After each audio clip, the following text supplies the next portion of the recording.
bueno, pues la primera pregunta te la voy a lanzar a ti, Hilaria, que es ¿hacia dónde se orientan las soluciones del mercado integrales? Es decir, que incluyen servicios preventivos, seguros cyber y gestión del propio siniestro. Con esto quiero preguntarte si el mercado está evolucionando desde la pura transferencia del riesgo hacia una visión más amplia con una solución integral.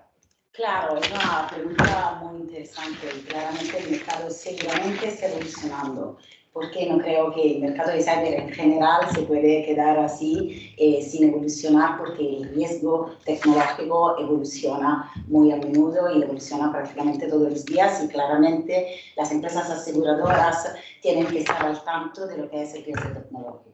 En Beazley, por ejemplo, acabamos de lanzar una solución que se llama Full Spectrum Cyber, que es una solución donde prácticamente ponemos bajo el mismo techo todo los servicios que siempre hemos ofrecido y que hemos ofrecido a nuestros clientes en los últimos 20 años, que serían servicios de prevención, transferencia del riesgo con el seguro y servicio de gestión de la incidencia.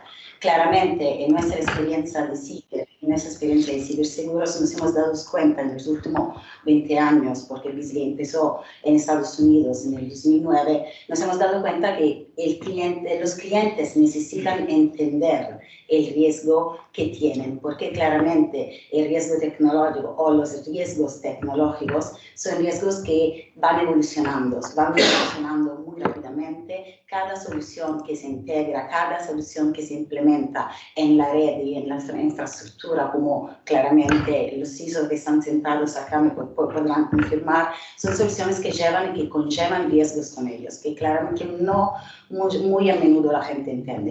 Entonces, nosotros lo que hemos hecho es que ponemos a disposición de nuestros clientes nuestra experiencia en la valoración del riesgo para que ellos puedan entender el riesgo que tienen en casa prácticamente o que tienen en la infraestructura. Luego, claramente, no todos los riesgos se pueden prevenir y hay un tema de transferencia del riesgo, que nosotros somos empresas de seguro y con la transferencia de riesgo claramente entendemos vender nuestro seguro de cyber porque lo que siempre se dice en tema de cyber es que claramente is not if but when, claramente entonces no es cuando, no es si, pero seguramente te va a pasar, porque puedes tener, y lo hablábamos antes con el CISO de Singular Bank, puedes tener todas las medidas, todas las tecnologías y toda la prevención, pero si claramente un ciberdelincuente, un cibercriminal quiere atacarte, encontrará una manera de atacarte porque los vectores de ataque son muchísimos y claramente la superficie es mucha.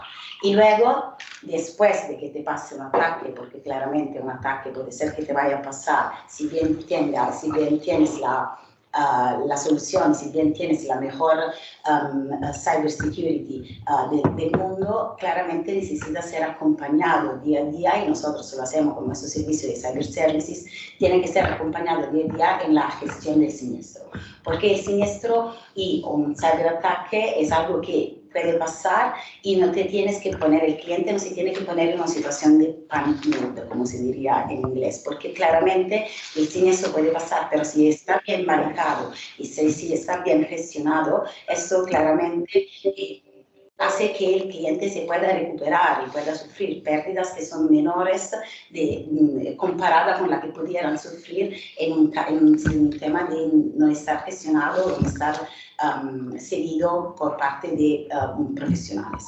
Entonces, nosotros estamos bastante seguros, y yo trabajo muchísimo con Carolina todos los días, y estamos muy seguros que el cliente tiene que ser acompañado en un proceso de 360 grados.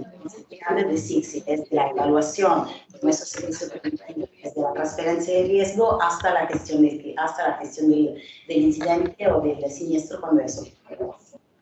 Entonces, sí. Fantástico, Hilaria. Además que súper ajustadita al tiempo. Comento lo Sí, de... me puse el timer. Es fantástico y te estaba viendo mirarlo y esto nos viene muy bien para seguir un poco la dinámica, pese a que después nos sobre tiempo para apuntar algunas reflexiones. Claro que sí. Entonces, bueno, muchísimas gracias, Hilaria. Vamos a pasar con tu primera pregunta, Carolina, ¿vale? Queremos saber qué nivel de interés tú percibes desde tu posición, ¿no?, que genera en el mercado una propuesta global de estas características. Es como digo yo, ahora la suscripción del riesgo es mucho más proactiva. Y hace 3 años, por ejemplo, si no tenías MFA, nadie te quería asegurar. Todo el mundo decía que no y íbamos como pollo sin cabeza, ¿no? Todo el mundo, no, inasegurable. Hoy en día es diferente y los suscriptores, aunque ven que tienen debilidades o que a lo mejor no tienes el MFA al 100%, sino al 80%, pues aún así te aseguran. Y lo que sí que estamos haciendo mucho es hablar con el cliente y con la aseguradora y decir, mira, ¿qué puntos has visto que no te gustan, ¿no? ¿Qué crees tú que el cliente debería mejorar de aquí a 1 año de la renovación de la póliza?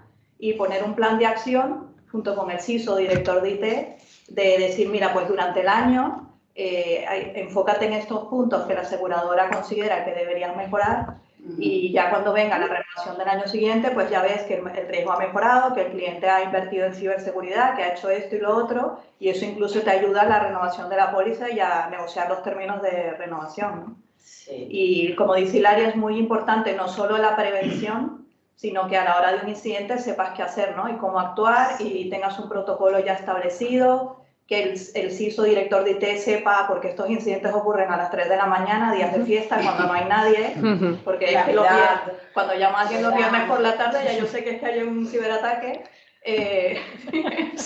Y saber, pues, por ejemplo, que todo el mundo tenga, como dice la mayoría de los clientes, ¿no? En el cajón del escritorio, el número donde llamar para activar la póliza, que sepas que, por ejemplo, solo hay una persona designada para activarla, no que cualquier junior entre en pánico y notifique cualquier cosa en la póliza, sino que realmente saber cuándo notificar, qué información te van a pedir, etcétera, ¿no?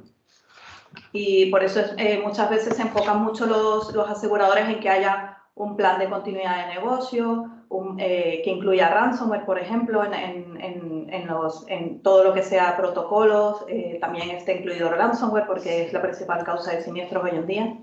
Sí, tiene que ser gestido por profesionales, claramente, el incidente, ¿no? Sí. Sí, estoy muy de acuerdo y además, por ejemplo, el tema de los aseguradores que ahora hoy en día ayudan a los clientes y le pueden vender un seguro si bien no tengan una MFA, es porque claramente un doble factor de autentificación es porque claramente después de haber manejado millones de incidentes, los aseguradores seguramente tienen mucho más conocimiento de lo que son los vectores de ataque, entonces de lo que puede ser explotado por parte de un cibercriminales, porque hay muchísimas soluciones afuera, seguramente vosotros estáis mucho más al tanto que yo, muchísimas soluciones de cybersecurity o muchísima tecnología que se puede implementar, pero es que tiene que ser hecha a medida por el cliente. A veces el cliente no se da cuenta de lo que verdaderamente necesita para protegerse y para mejorar su nivel de madurez cibernética. No, y muchos clientes me preguntan, pero es que si utilizo el servicio de primera respuesta de la póliza, entonces quiere decir que no puedo usar mi proveedor de toda la vida, que es el que conoce mi sistema, ¿no? Y es totalmente contrario, ¿no? Más bien el servicio de prevención, de respuesta de la póliza es como algo complementario, ¿no? Y te va a ayudar cuando tengas un incidente a saber qué tienes que hacer. A lo mejor ellos han tenido experiencia con otros ciberataques en otros países, o a lo mejor el incidente te ocurrió en Estados Unidos, pues conocen cómo es la ley en Estados Unidos, porque en Estados Unidos cada estado tiene su propia ley de protección de datos y cada uno es hijo de su padre y de su madre. Sí. Y sobre todo es eso, ¿no? De poder aprovechar la experiencia, o a lo mejor tu proveedor no se ha dado cuenta que a lo mejor necesitas contratar a otro proveedor para que te ayude a rastrear en la nube, en el mercado negro, porque a lo mejor están vendiendo los datos de los clientes en el mercado negro. O sea, es muy importante. Datos biométricos, por ejemplo, en Estados Unidos estamos teniendo muchísimas reclamaciones. De hecho, ha desbancado ransomware en causa de siniestros en cyber en Estados Unidos por protección de datos, precisamente por los datos biométricos, ¿no? Porque como ellos son más adelantados que nosotros, pues ahora utilizan datos biométricos para entrar a la oficina, la huella digital para pagar en el supermercado, etc. Con las consecuencias que eso tiene, efectivamente. Siempre el riesgo se amplía. Sí, ¿no? nunca Sabes dónde vamos empieza, a pero menos, no ¿eh? dónde termina, de hecho no termina. Exactamente. Es la única cosa segura, ¿no? Vamos a lanzar tu pregunta, Belén, por seguir un poco también el ritmo, pero me gusta igual que se genere conversación, es importante. Belén, ¿cuáles son las necesidades más destacadas de aseguramiento que demandan hoy las compañías desde toda tu experiencia, ¿no? Y con qué dificultades se encuentran a la hora de abordar este contexto de ciberriesgo actual y emergente, como estamos diciendo? Pues mira, yo la verdad es que como asegurado, lo principal es identificar cuál es tu riesgo, ¿no? Lo que hablabais de que el riesgo se amplía, bueno, pues identificarlo y sobre todo cuantificarlo, ¿no? Saber exactamente cuáles son tus activos críticos, que son diferentes de una empresa a otra, saber exactamente dónde y cuáles son, ¿no? Y dónde están, ¿no? Para nosotros, por ejemplo, en nuestro caso es el tema de los ingresos y el tema de la seguridad. Posiblemente eso pase en muchas empresas, pero tienes que saber exactamente cuáles son tus sistemas críticos y tus activos críticos. Y luego, cuáles son las amenazas que con más posibilidades tienes. La verdad es que se mueven a velocidad de vértigo, ¿eh? Y intentamos ir un poquito siguiéndolas todo lo que podemos y estar al tanto, ¿eh? Pero pues eso, dicen la fuga de información, para mí es el robo de información, pero bueno, o el ransomware o la brecha de seguridad, para nosotros eso sí que son nuestras principales amenazas. Entonces, una vez ya lo has identificado, ya sabes cuál es lo importante para ti y por dónde te puede venir el problema, yo creo que lo debes cuantificar, porque al final normalmente vas a comprar un límite. Cuando vas al mercado e intentas transferir ese riesgo, vas a comprar un límite, con lo cual para nosotros es importante saber cuál es nuestro activo crítico y cuantificarlo y soportar qué es lo que estamos comprando. Y una vez ya sabes que vas a transferir un riesgo, desde mi punto de vista, ¿dónde me enfoco? Pues en aquellas coberturas que para mí son más importantes, que más daño pueden hacer a la empresa donde trabajo y donde estoy encargada de llevar a cabo esa transferencia, ¿no? Desde mi punto de vista, la primera sería la pérdida de beneficios, ¿no? ¿Dónde están mis ingresos? Si la brecha de seguridad me deja sin operar, ¿dónde están mis ingresos, ¿no? Pero no es solo los ingresos, no es solo en la parte de ingresos hasta que vuelva a operar de la misma forma, sino son todos los extracostes que se generan para llegar a ese punto. Por otra parte, ya lo has dicho tú, las reclamaciones parece que es otro punto muy importante y más cuando estás en Estados Unidos y más cuando estás en temas de protección de datos, ¿no? Y no solo las reclamaciones, es que en protección de datos tenemos muchas sanciones, entonces queremos tener cobertura también en ese punto. Y luego toda la parte de gastos de respuesta, ¿no? El servicio de respuesta yo creo que en este tipo de pólizas es muy, muy importante y de alguna forma te puede ayudar. Nosotros sí que tenemos, por ejemplo, un protocolo que conoces bien, Carolina.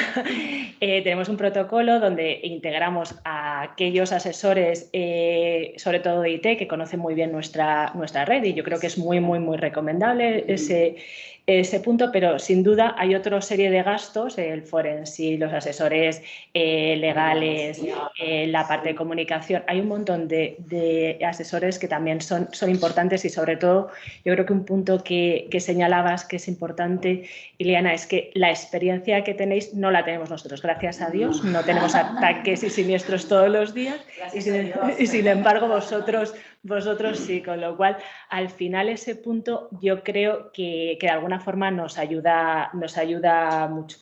Y yo creo que hay otra parte que debemos fijarnos y es que siempre nos están preguntando por nuestros sistemas, pero realmente nosotros y en casi todas las empresas trabajamos con muchos proveedores, ¿no? O sea que no son solo nuestros sistemas, sino son los proveedores que entran en nuestros sistemas, ¿no? Y eso también es un riesgo para nosotros. Y cuando miras este tipo de pólizas, hay otras pólizas que complementan y que pueden dar cobertura en este tipo de siniestros, ¿no? Me estoy refiriendo a que si tienes un tema de ingeniería social, ya no es solo la brecha de seguridad, ¿no? Es el fraude y necesitas una póliza de crime que te lo cubra.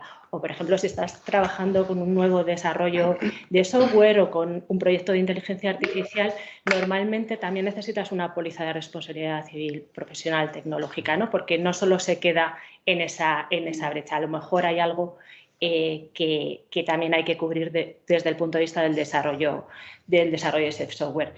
Y la verdad es que la mayor dificultad, creo, es el constante cambio. El constante cambio que tiene esto, los riesgos cambian cada año, las amenazas cambian cada año y las coberturas cambian cada año. Y yo la verdad es que... No, nunca jamás. Pues eso lo llaman la póliza viva, porque está en constante cambio, porque a cada rato cambian las leyes, nuevas regulaciones, salen nuevos... yo qué sé, cloud, los datos biométricos, como decíamos. Entonces, tienes que estar todo el tiempo pendiente de... La póliza viva, le llaman. El tema de la cadena de suministro claramente es súper interesante porque además los últimos incidentes que han pasado en Estados Unidos, que han prácticamente parado casi todos los estados y todo el país, eran incidentes causados por parte de cadena de suministro. Entonces, de los proveedores no era el asegurado mismo, sino proveedores que prácticamente no cumplían o no tenían el mismo nivel de cibernética del cliente. Claro, entonces yo creo que ahí la verdad es que el constante cambio te hace estar muy al día, ¿no? Entonces yo, por ejemplo, lo ha comentado antes Alicia, yo estoy dentro del grupo de la Comisión de Riesgo Tecnológico dentro de AGERS, llevo varios años y la verdad es que es un sitio donde hablamos, vamos teniendo distintos temas, distintas documentaciones, distintas publicaciones que te hacen trabajar sobre el tema y yo creo que te hacen estar al día. Y bueno, y luego sobre todo la verdad es que contamos siempre con los mejores asesores y la verdad es que en este mundo tanto corredores como aseguradoras como peritos te ofrecen un montón de información para intentar estar al día, son claves en esta parte. Muchas gracias, Belén. Me quedo también con la copla del constante cambio, ¿no? Y la necesidad de estar formándose, adaptándose, informándose. Fenomenal. Voy a lanzar tu pregunta ahora, Eduvigis, para que nos cuentes, por favor. Bueno, España tiene un tejido productivo principalmente formado por pymes, ¿no? Y principalmente pequeñas empresas, ¿no? Entonces, ¿cómo están transfiriendo el riesgo estas pequeñas empresas concretamente y qué desafíos particulares afrontan? Pues desde que comenzamos a hablar de las ciberpólizas, la verdad es que se ha visto una buena progresión, ¿no? Estamos avanzando adecuadamente. Según distintos estudios, que yo ya no me gusta ni mencionar ninguno, porque claro, cada uno depende de la muestra y de a qué empresa se han dirigido, pero hablando de la pequeña empresa, pues se habla que el año pasado, el 2023, el 53% de las empresas ya tenían algún tipo de cobertura y que hasta un 80% se estaban planteando comprarlo o obtenerlo en sus presupuestos para el próximo año. ¿Qué pasa con las empresas pequeñas? Que muchas no tienen pues asesoría jurídica, no tienen personas que sean también responsables de ver esa letra pequeña y fina que muchas veces hay en las ciberpólizas. Y es un tema que a nosotros nos llegan muchas quejas en general del sector, es decir, oye, pues cuando tenemos una incidencia, pues no estamos teniendo el respaldo que nosotros pensábamos que íbamos a tener, porque al final pues ha habido ese desconocimiento, no se ha hecho ese posicionamiento 360 grados de valoro mi riesgo, veo cuál es el camino para estar con el nivel o la madurez de ciberseguridad adecuada y entonces las empresas pues muchas veces están, como digo yo, un poco vendidas por el famoso tema de también lo que es la cadena del suministro, porque estamos todos interconectados y cada vez más. Entonces, el impacto que hay en una empresa que puede ser de 3 personas, 4 personas, pero que le dan servicio a una gran empresa y por ahí puede haber un problema importante. Luego también muchas empresas mencionan que muchas veces no entienden bien qué es lo que tienen protegido. Claro. Porque, por ejemplo, el otro día estuve dando una masterclass en el programa de excelencia de Dirección General de Deusto y decía una de las personas, pues mira, hemos tenido un siniestro súper importante porque nos han engañado, vamos, un fraude. La dirección era ligeramente cambiada por un guión y tal, no se dieron cuenta, le pidieron una mercancía que la llevaran a otro almacén, entregaron la mercancía, 300.000 euros, un almacén en Francia que para ellos no les pareció llamativo porque era algo, y luego a la hora de ir a ver la letra pequeña, eso no se lo cubría la ciberpóliza porque decía, oye, es que te has equivocado tú, no te has fijado en qué es lo que ha pasado, esa dirección que tú no te has fijado y has seguido toda la comunicación y has tenido el fraude, pero el fraude es tuyo. Entonces los otros dicen, pero oye, estaba transfiriendo mi riesgo, he pagado mi póliza, he entendido que estaba haciendo todo lo que tenía que hacer, pero al final no lo ocurre. No, claro, pero yo creo que en esto las aseguradoras tendrían que hacer un trabajo un poquito más como de concienciación. De concienciación. ¿Sabes qué te quiero decir? Nosotros también tendríamos que hacer un trabajo, puede ser mejor, no sé. Bueno, entre todos, porque al final es concienciación. Responsabilidad compartida, eso no digo la ciberseguridad, también yo siempre lo hablamos, la ciberseguridad es una responsabilidad compartida, no podemos decir esto es tuyo, esto es mío, me he equivocado yo, te has equivocado tú, pero hay mucho que trabajar. Nosotros, por ejemplo, como aseguradoras, para nosotros cumplir con pagar los siniestros, para nosotros es como la nuestra, la llaman la shopping windows, es decir, que nosotros al momento de manejar un siniestro, para las aseguradoras es muy importante pagar y manejarlo bien cuando claramente el siniestro está cubierto porque es nuestra como vitrina, ¿sabes qué quiero decir? Entonces es muy importante y creo que nosotros tendríamos que hacer, puede ser un trabajo mejor en explicar lo que está cubierto, lo que no está cubierto y estar mucho más cercano a nuestros clientes, yo creo. Bueno, esa es la idea, esta mesa es prueba de ello para que haya esa concienciación y las empresas también entiendan qué es cuál es el riesgo al que se está expuesto, que muchas veces no se sabe. Aquí puede ser que sea la mejor para contestar.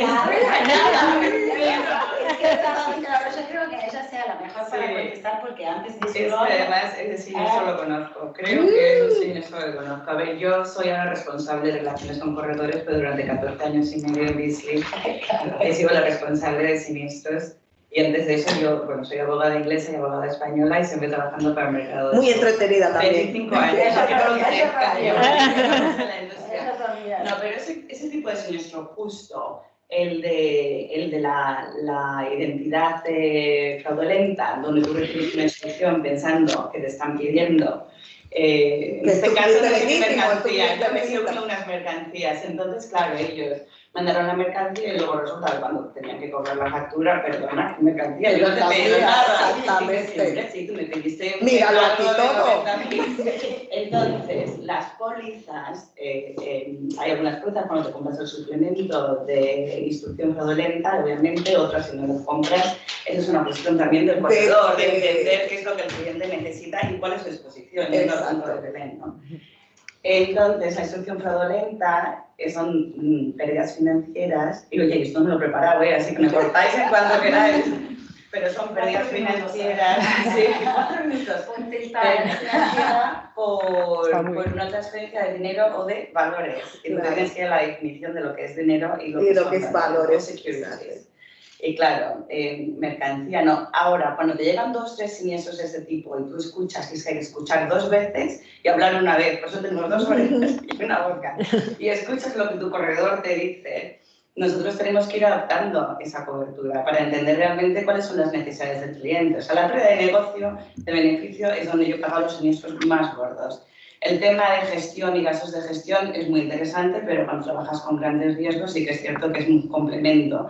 Para las pymes es que somos un servicio externalizado. O sea, es que si nosotros, ellos dirían, pero ¿por dónde empiezo? Me dice Hilaria, es un momento de pánico donde se puede hacer más daño que otra cosa. Y luego escuchar cómo se va evolucionando también, cuáles son las necesidades. Y para empresas pequeñitas, el tema de la instrucción fraudulenta es súper fundamental. Claro. Damián, quiero escucharte porque además te pido disculpas porque no me parece, tienes que participar ya mismo, no, es que ibas en la pregunta anterior, pero por tenerle justo a la derecha me lo salté sin darme cuenta, pero quiero lanzarte una pregunta a ti, Damián, para hablar un poco del futuro de la ciberseguridad en España, así, poca cosa, ¿no? Poca cosa. Pero quiero saber, Damián, según tu opinión, ¿hacia dónde tendría que reinventarse el ciberseguro? ¿Y qué fortalezas y qué debilidades crees que enfrentamos? Quiero escucharte. Oráculo. Necesitamos ideas. La verdad es que me da cierto pudor, ¿no? Teniéndose a vosotros que sois los especialistas. Pero bueno, me he puesto a pensar un poquito la carta de los Reyes Magos, ¿no? Entonces, bueno, lo tengo escrito para cumplir los 4 minutos, me voy a poner rápido. Sí, vale, entonces, genial. Yo creo que lo primero que hay que es repensar el catálogo de servicios que ofrecéis, ¿vale? A nivel de PYME ya empieza a haber complementos como un EDR, backups, protección del correo, ¿vale? Muy orientado a pymes, es cierto. Yo creo que eso habría que dar una vuelta, ¿no?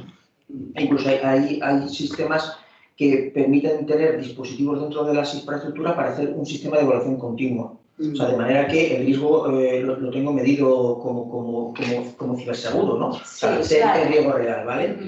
Yo creo que para otro tipo de empresas un poquito ya más grandes podéis ofrecer ejercicios de simulación de contingencias. O sea, ¿sabes? Pues, si tanto nos preocupa lo que es la respuesta, yo he participado en 2 de 3, he participado en diseños y es muy interesante. A nivel de comité de dirección es la mejor manera de concienciar y eso es bueno, bonito, barato y podéis tomar el pulso real de si esa empresa tiene esa capacidad, un buen simulacro, ¿no? Entonces, eso es el mundo del catálogo.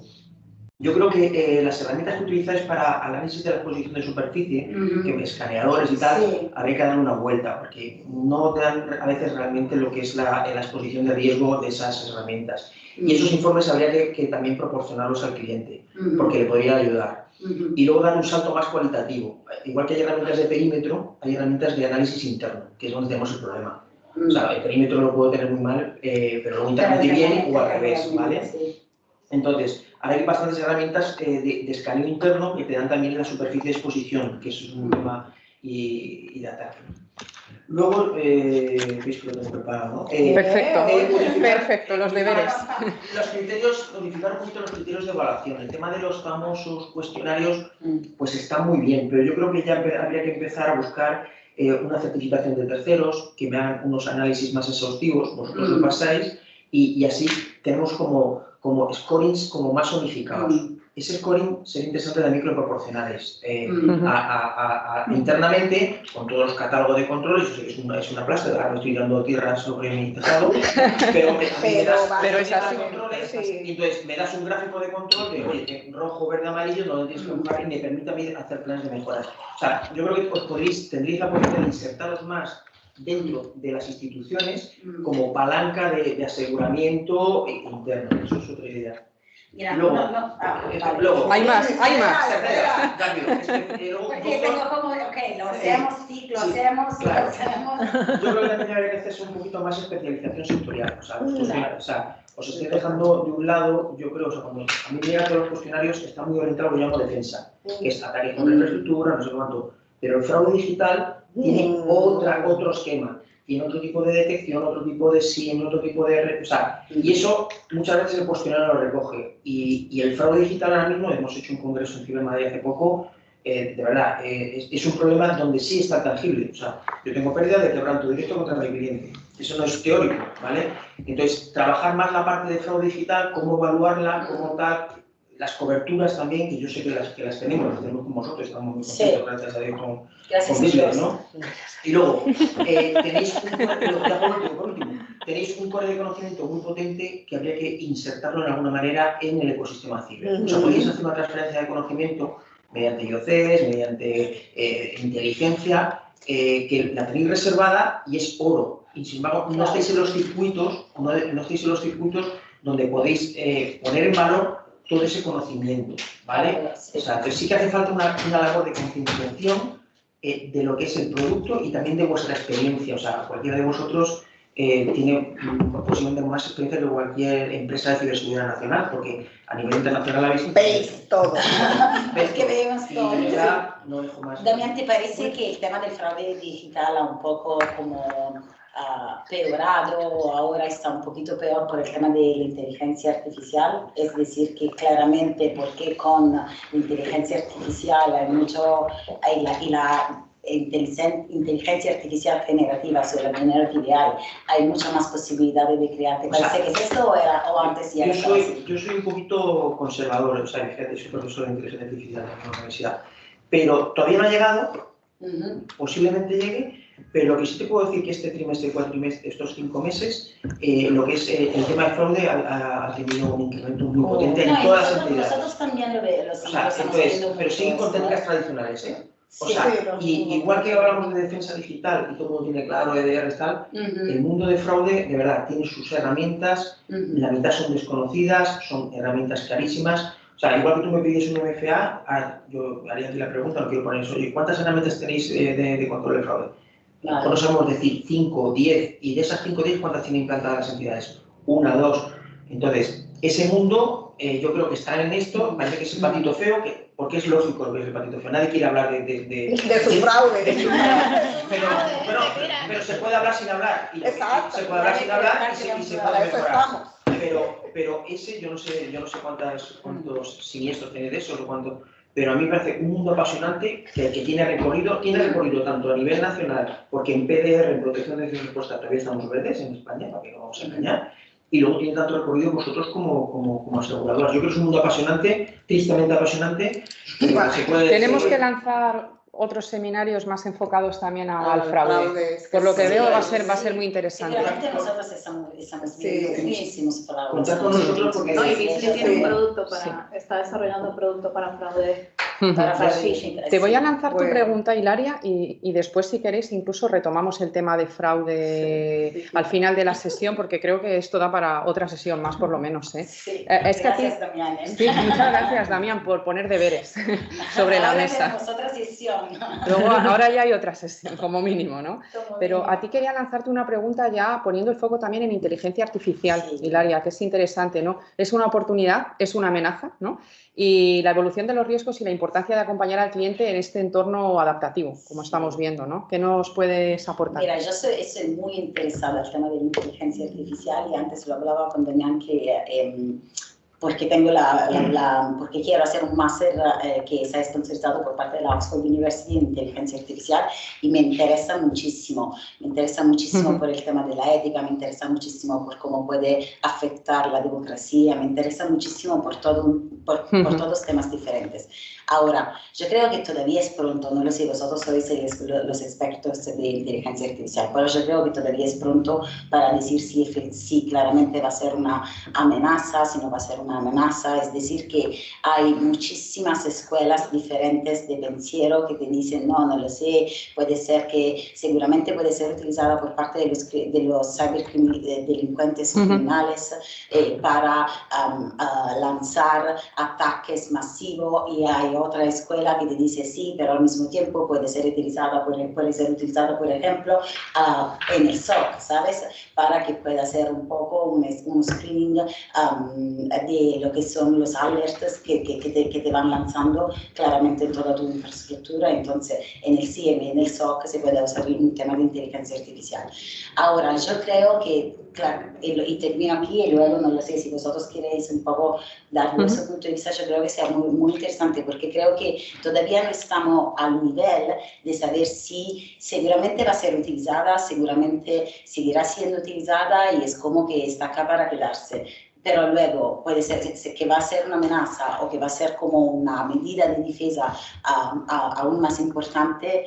Yo creo que eso tendremos que ver en los próximos años o meses. Bueno, yo creo que ya se está viendo realmente, ¿no? Porque hay ahora mismo, pues vemos que los ciberataques son más sofisticados. Antes un phishing tú lo veías rápidamente y decía esto cómo se le ve claramente, pero ahora es bastante complicado tú decir esto lo escribía en un de correo, lo escribió Iberdrola, en idiomas diferentes, lo están, ya está, y luego pues es una herramienta como todo, la podemos usar pues para el progreso, lo podemos usar para la delincuencia, todas las tecnologías y la inteligencia artificial.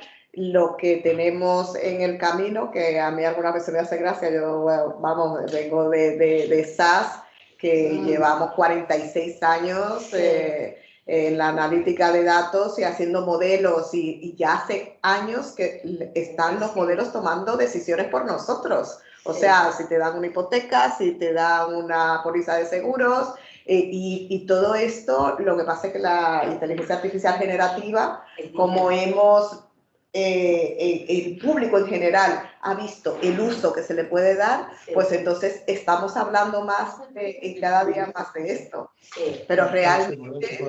Además porque el computational need de gente ya está bajando, entonces antes necesitabas mucho más como computadoras que tenían muchísimo más power y ahora es casi como lo está haciendo Damián, hacer el ordenador, porque bueno, y en el teléfono.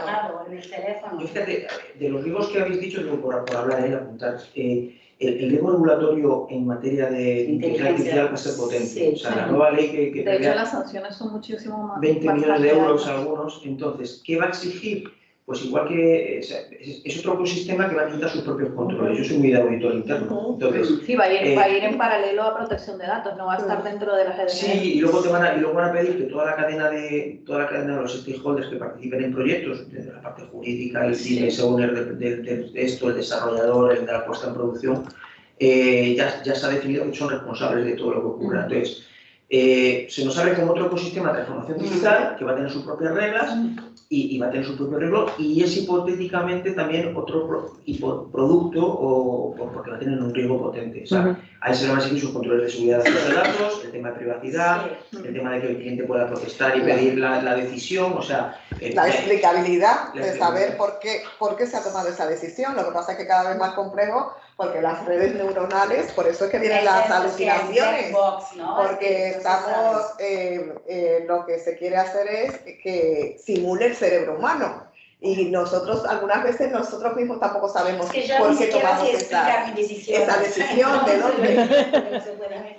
Entonces, por mucho que las empresas y que la regulación se intente poner ese corsé, es muy complicado porque esa explicabilidad y esa transparencia de los algoritmos es cada vez más compleja. De hecho, hay una disciplina que se llama SHAI, que es Explainability, que es muy interesante. Yo creo que se puede llegar a un nivel de explicabilidad. O sea, bueno, claro, lo que quiere es que todo, igual que en un diseño, cuando tú haces un programa, oye, pues si yo tengo de los típicos de Machine Learning, pues los hay menos explicables, más explicables.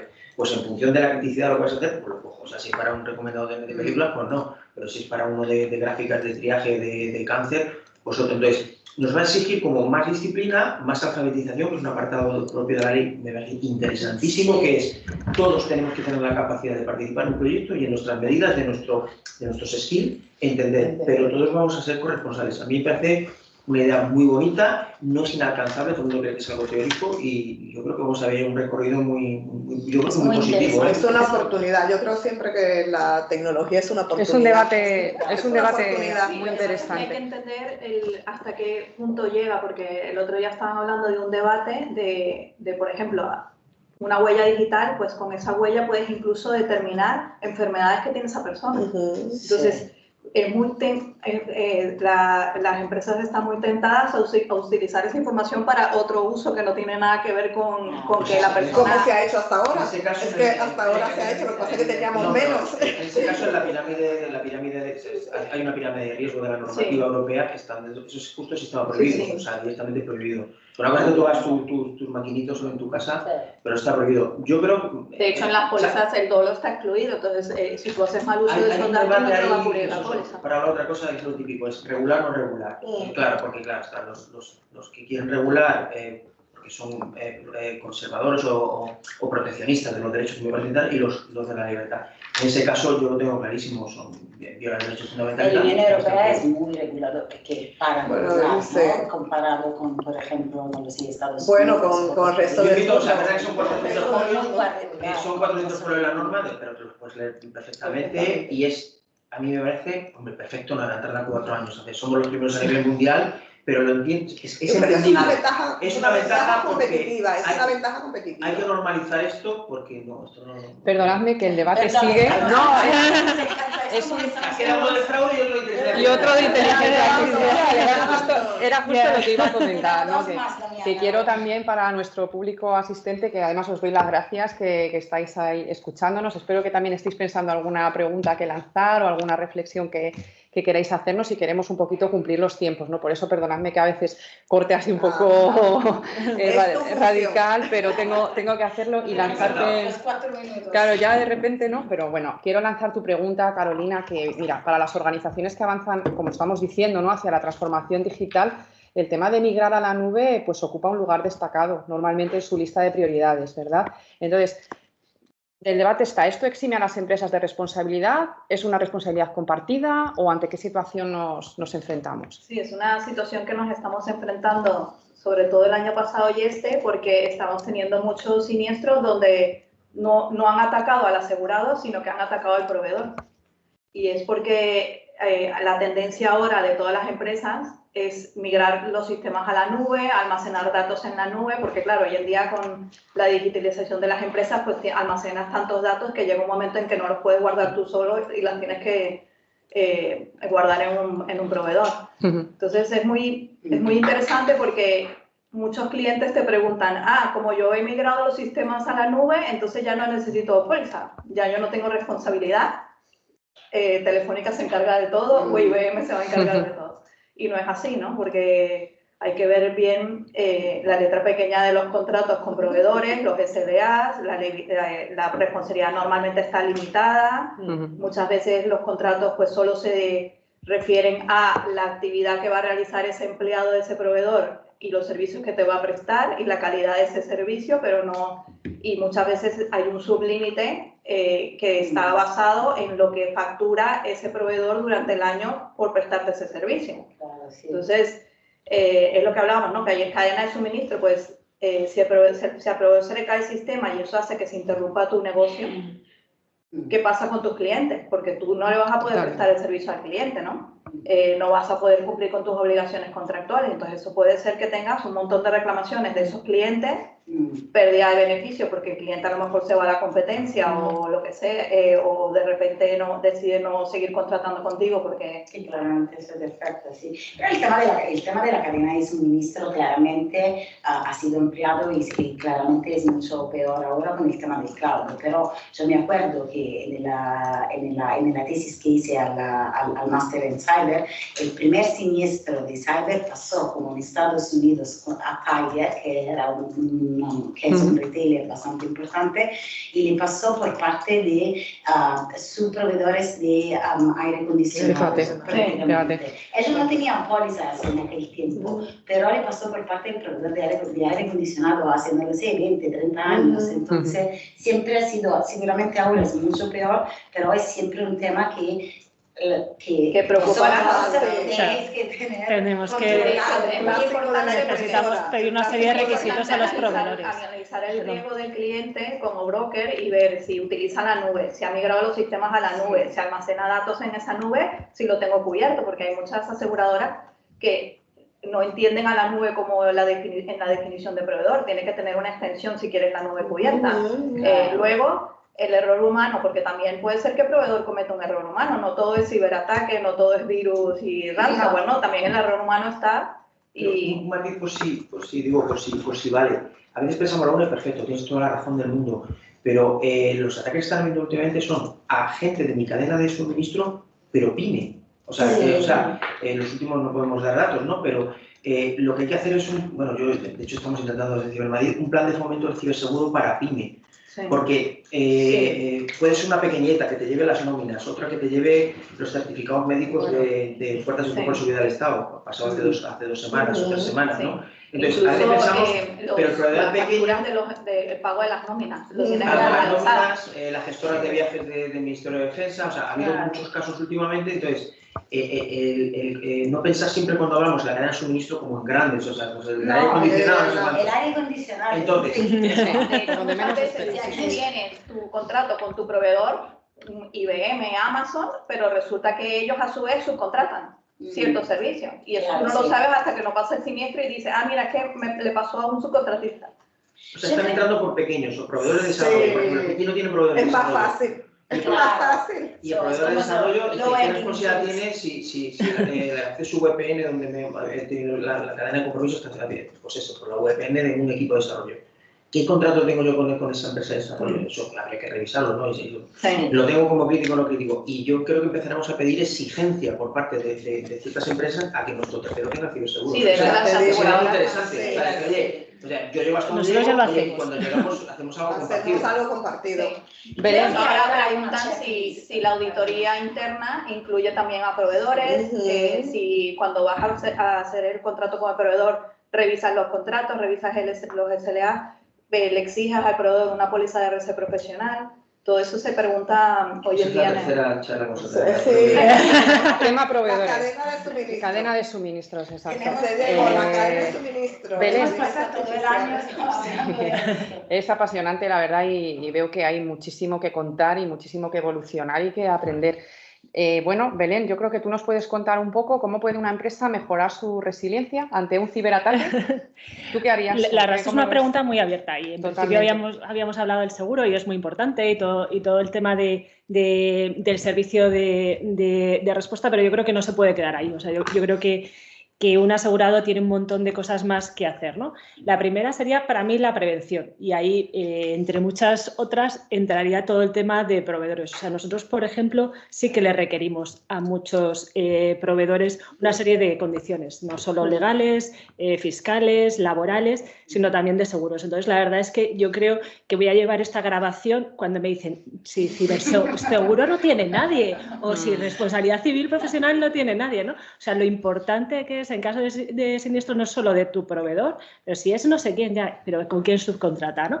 Entonces, este tipo de explicaciones creo que me voy a llevar la grabación y simplemente le voy a decir, mira el minuto no sé qué, mira el minuto del aire acondicionado y del proveedor y del siniestro. Vamos a lanzar píldoras informativas, o sea que vamos a coger algunos puntos que yo creo que el tema de los requisitos de los contratistas sería una más a ponernos como deberes. Pero yo creo que no solo es eso, o sea, al menos yo cuando me he enfrentado a todo el tema de ver cómo está la empresa y de conocerla antes de transferir el riesgo, empezábamos con unos cuestionarios interminables, ¿no? Pero yo creo que hemos avanzado un poco y tenemos unas reuniones que yo creo que son mucho, o sea, creo que conocéis muchísimo mejor el riesgo y son mucho más razonables, ¿no? Normalmente nos pedís siempre unos procedimientos de seguridad. Queréis que tengamos una serie de requisitos dentro de y cómo son nuestros sistemas, cómo son los roles, quién es el responsable de qué. O sea, por ejemplo, el último año tenemos una persona que se encarga de ciberseguridad y os gusta que haya una persona que se encarga solo de eso y que está en las distintas filiales. Yo creo que es un punto muy importante y que creo que todavía no ha salido y es el tema de la formación y la capacitación de empleados. Para mí es un punto clave. O sea, ese correo que entra, ese correo que tienes que fijarte que no te ha llegado, ¿por qué no te ha llegado? Estábamos hablando justo con Carolina que tenemos un tema que hay correos que no te llegan. Bueno, pues de uno de esos que hemos explicado nos hemos dado cuenta que en la firma había un problema con una dirección y, o sea, es muy, muy importante. O esa dirección que habéis contado que es un poco rara y que no, oye, que el empleado sepa que eso hay que explicarlo, hay que contárselo, hay que mandárselo a Deciber porque puedes tener un riesgo por ahí. O sea, yo creo que el empleado junto con el proveedor son elementos claves en tu exposición, ¿no?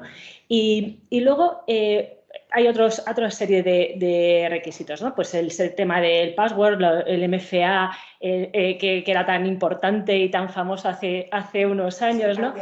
El evitar tener, nosotros trabajo en un fondo de infraestructuras de carreteras y ferrocarriles y hay muchos sistemas de explotación, ¿no? Pues que esos sistemas, en la medida de lo posible, porque no siempre se puede, estén actualizados y que puedan tener todos los parches. Es algo que también es importante, que sean redes separadas. ¿Cómo haces esas copias de seguridad? ¿Dónde las localizas? ¿No? Todo el tema de la nube, la verdad es que es una de las preguntas que siempre solemos hacer porque al final casi todos nos estamos yendo a esa nube, ¿no? O sea, yo creo que la parte de prevención es uno de los elementos clave a la hora de residencia.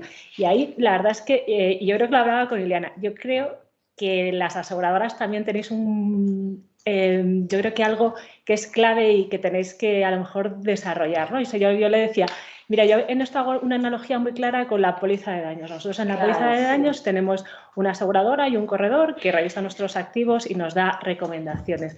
Qué bueno sería que además de vernos, además de tener un montón de cuestionarios y un montón de cosas que os pasamos, tengamos también vuestro feedback de qué recomendaciones nos da. Sobre todo porque yo creo que en empresas que vamos avanzando también es bueno tener el foco dónde está nuestro riesgo, dónde está nuestra exposición y aunque nosotros de manera proactiva lo hacemos, el feedback por vuestra parte yo creo que sería muy, muy positivo, ¿no? O sea, Antes lo decía Damián también, entonces nosotros lo hacemos, que damos feedback, que tenemos un servicio de prevención y cae todo bajo el tema del Spectrum Cyber y 360 grados y tenemos un servicio de preventivo interno súper importante y competente y que tiene muchísima competencia. Puede ser a lo mejor que no hemos sido capaces de transmitirlo bien, porque la verdad es que lo tenemos. Entonces, sí, obviamente yo suelo preguntarle siempre después de la renovación, mira, ¿qué tal? Y de repente pues, le pongo el plan de tarea durante el año, asegúrate que esto...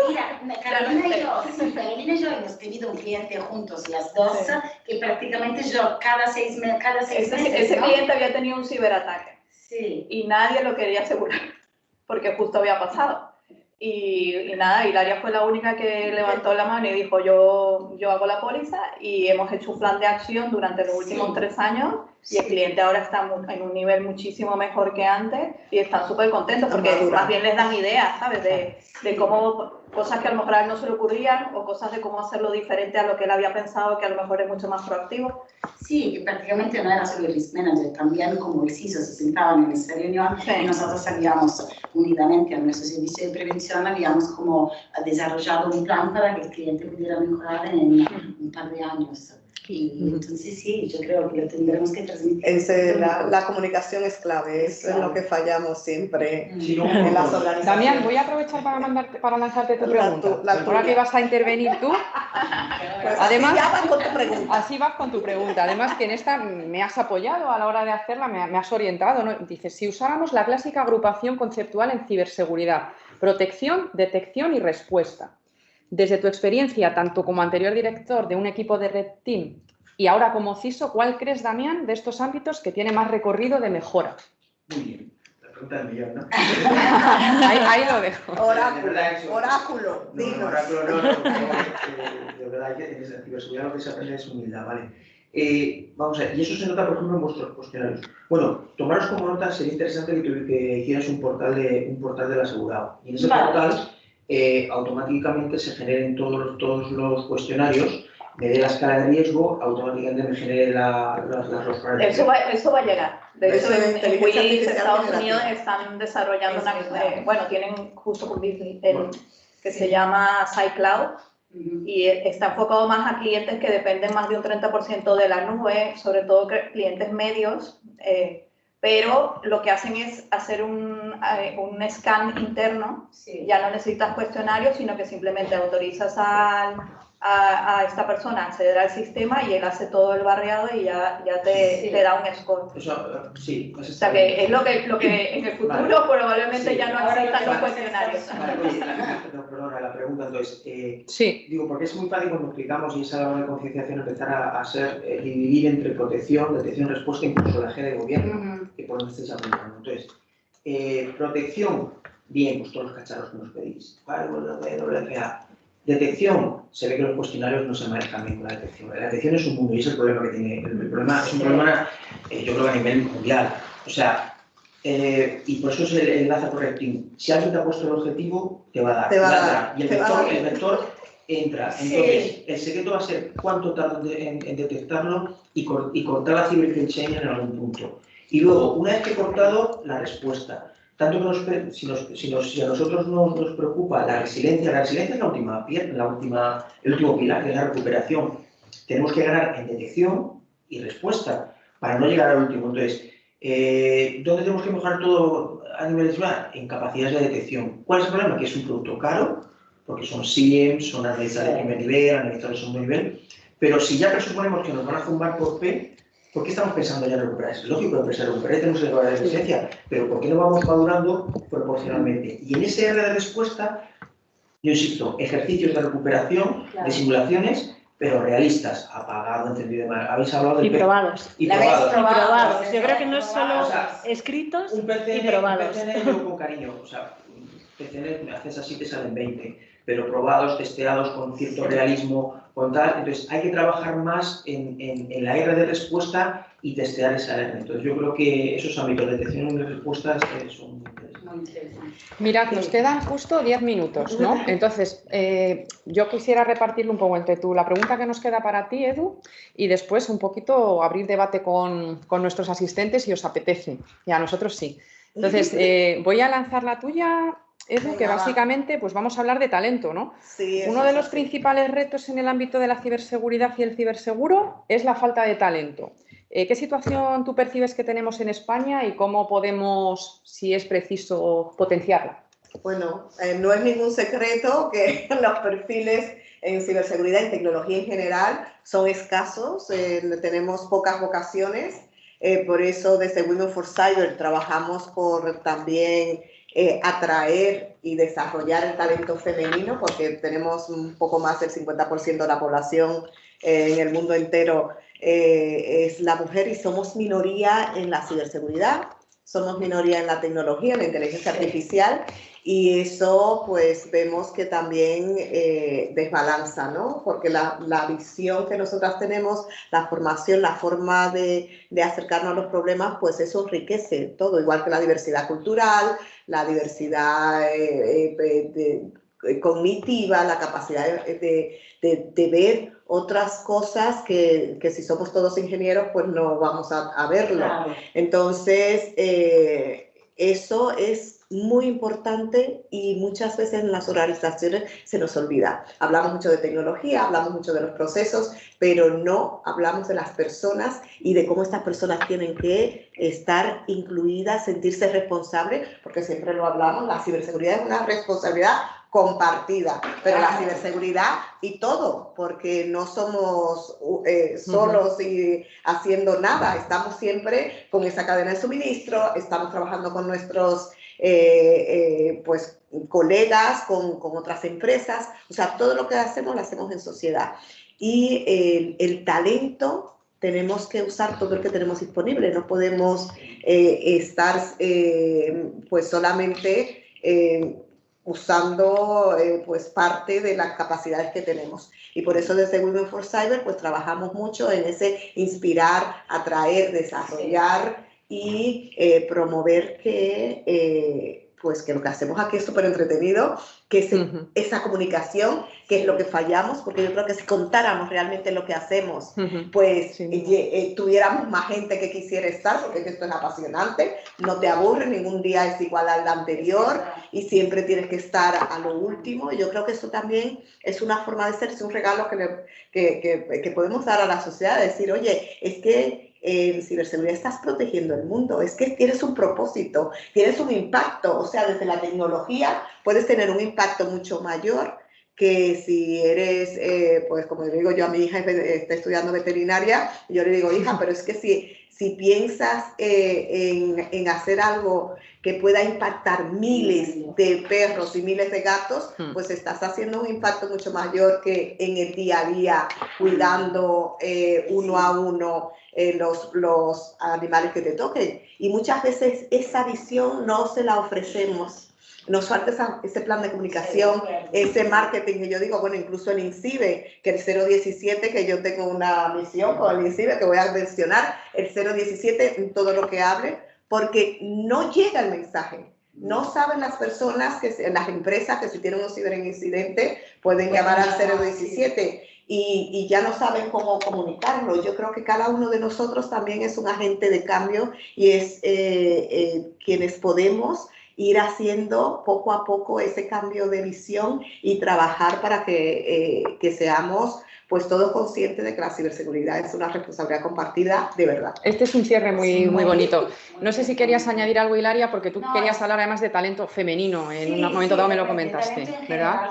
Y es muy interesante y claramente el tema de las mujeres, porque por ejemplo, seguramente por un tema de recorrido muchas veces, o por lo menos por la edad que yo tengo, por la edad que yo tengo, casi que hacer universidades como de estadística, matemática o software engineer, es algo que casi no te lo ofrecían, ¿sabes? Es como que las mujeres se tenían un poco que quedar en el ramo de las letras, ser abogadas. Entonces yo creo que cuanta más concienciación hacemos sobre este tema, mejor va a ser para la ciberseguridad y para la mujer. Pero al mismo y tiempo, para la sociedad. Para la sociedad en su conjunto. Pero al mismo tiempo yo creo que es muy importante también, y eso lo hablaba antes con Damián, es muy importante también el tema de recorridos diferentes, como decían antes. Es como que no todos tienen que ser ingenieros. No. La ciberseguridad yo creo que va a ser implementada y mejora con gente que tiene recorridos diferentes y que aporta, como tú decías, Edu, como punto de vista un poquito diferente. Entonces, de hecho, yo creo que entre las cosas que habrá que hacer, nos veremos, habrá que revisar todo el esquema formativo nacional. O sea, yo creo que ahora mismo muchas universidades están, algunas muy desenfocadas. Yo te lo digo desde la perspectiva de consumidor de talento, ¿no? Muy buena idea la que ha apuntado aquí la compañera, ¿no? El tema de reskilling, ¿no? O sea, el tema de más transversal. Hemos hablado de inteligencia artificial. Cualquier persona se puede incorporar a un proyecto artificial y dentro de su marco formar parte de esa cadena compartida de entendimiento. Pues lo mismo que puedes formar parte de un proyecto de inteligencia artificial, lo puedes poner en un tema bueno, tú has comentado que eres periodista y tal, y estás metido en el mundo ciber, ¿no? Es un buen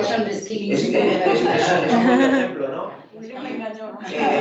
Y luego, pues, sobre todo, porque los problemas de ciberseguridad tiene varios planos, y ahora mismo a mí que me preocupa uno de ellos, por ejemplo, es el plano de gobierno. Y gobierno es gobierno corporativo, o sea, los ingenieros tendrán su parte técnica, los managers tendrán su parte, y en la parte de gobierno ahí puede participar, o sea, se da la formación específica. Yo creo que toda la ciberseguridad se puede explicar a todo el mundo, a todos los niveles, y esas habilidades directivas.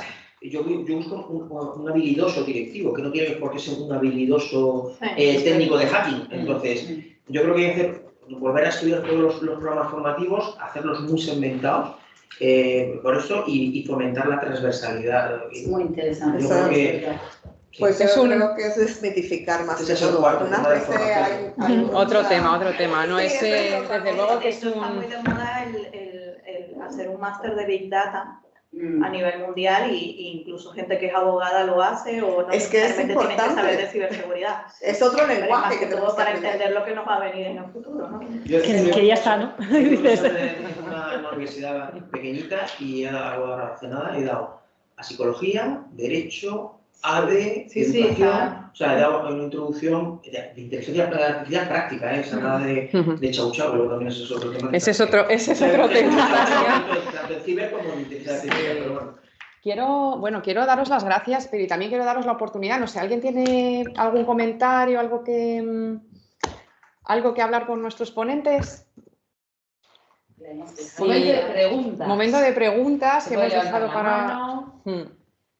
De todas formas, yo creo que ya es el momento también de abrir cámaras. Abrimos cámaras, claro que sí, que vamos a hacer una foto, ¿no, Alicia? Exacto. Vamos a hacer una foto aquí, a ver. De grupo. Yo aprovecho también para ir dándoos las gracias, ¿no? Tanto a AGERS por acogernos, a Beazley por promover la jornada, a todos nuestros ponentes, ¿no? Yo no sé vosotros, pero yo me he quedado con las ganas de más. Habéis apuntado unos cuantos deberes por hacer, tanto en el propio negocio como en el área de comunicarlo, ¿no? Y organizar seminarios y sesiones de este tipo, que yo creo que al final son las que terminan por concienciar más a fondo, ¿no? O por seguir redundando en la importancia de abordar este tema. Hemos terminado hablando de talento, lo cual me parece súper atractivo también, porque la tecnología siempre está vinculada con el ámbito de las personas, y para eso pues el talento tecnológico está complementado, o es que forma parte del talento humano propiamente dicho, ¿verdad? Y bueno, pues que sepáis que espero que nos sigamos viendo en sesiones como esta. Gracias por estar al otro lado, que nos hemos sentido muy acompañados, y que pronto subiremos este vídeo al canal de YouTube de AGERS. ¿Sí? Sí. Adelante. Íñigo, ¿qué tal? Muy bien, ¿y tú? Muy hola, bien, Íñigo. hola. Íñigo Rodríguez de Velatia. ¿Qué tal, Íñigo? Buenos días. Adelante. Pregunta. ¿Tienes alguna pregunta, Íñigo? ¿O era solo saludar? Se ha quedado callado. Sí, se ha quedado callado. En cualquier caso, el saludo estaba muy bien. Hemos agradecido escucharos. Así es. Sí. Muy bien, antes de despedirnos entonces, ¿no hay ninguna pregunta de nuestros asistentes? Los hemos dejado muy claro todos. Todo claro, ¿no? Muy bien. Fantástico. Bueno, confiamos que la jornada ha sido interesante para todos vosotros. Si hay alguna pregunta, no dudéis en escribirnos al correo de AGERS y daremos traslado, ¿verdad? Por medio de Flor, a nuestros ponentes invitados.